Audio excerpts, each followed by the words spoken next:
What's up, everybody? Welcome to Podcast Now Plus. I'm Alex, and in this video, I want to talk about if Resident Evil Reverse is back. Obviously, people have very, mixed opinions about this game, rightfully so, and we got a little bit of new news. Now, this happened, I believe, over the weekend. Push Square wrote the article yesterday, but they say that the game was rated for Google Stadia, and it was spotted. So now, you could say, well, was it rated for the other things? Yes, it actually was rated, I believe, for all the other platforms it's going to be on last year, a full year ago. So it's been almost, I think, a full year, almost a full year, since we had literally anything, which included, a rating. Obviously, we knew that the game got delayed and all that stuff. Now, Resident Evil Village just celebrated its 1-year birthday a few days ago. So we're on the week, I guess, right after 1 year of the game coming out. I mean, look, I look at this as just an interesting thing. Now, I was never able to play the beta for this game, so my opinion on it obviously is, I guess, skewed, and it's also not reflective of people that were able to play it, right? But pretty much the story was people were able to play it. People thought it was god-awful. It didn't really work. The servers didn't work. Remember, this was supposed to launch with Resident Evil Village,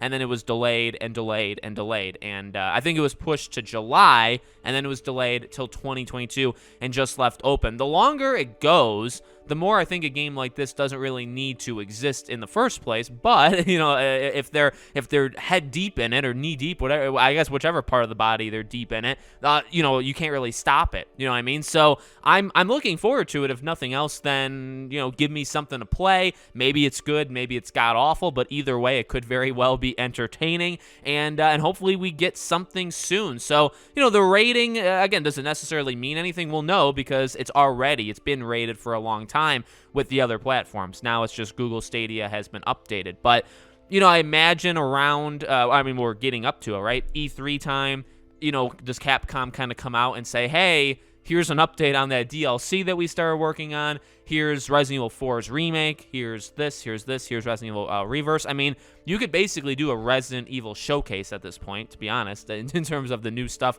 that they're doing. I wouldn't doubt over the next month or two we get kind of official news on this. Because like I said, the longer it goes, I really don't think the game needs to happen. But they're probably too far to stop it, so they're not going to do that. So the earlier the better. And really, I guess, if anything, if there's like a story, big DLC to Resident Evil Village, because we don't know what kind of DLC is being made for it, but if it is that, and say it comes out in the summer or in the fall, launching this with that is the next best thing. You know what I mean? You messed it up. I guess there's no other way of saying it, right? You messed up the launch of trying to get this game, Reverse, out with Village. And now, now I guess the next best thing is to get it out with the DLC for it. And also, by the way, when I say, the longer it goes, it maybe shouldn't have happened, I know people also will call out, Reverse was promised. If you got Village, you get Reverse. So, it was a promised, basically, add-on, whatever you want to call it. And then if you didn't do it, you'd have to buy this separately. So that's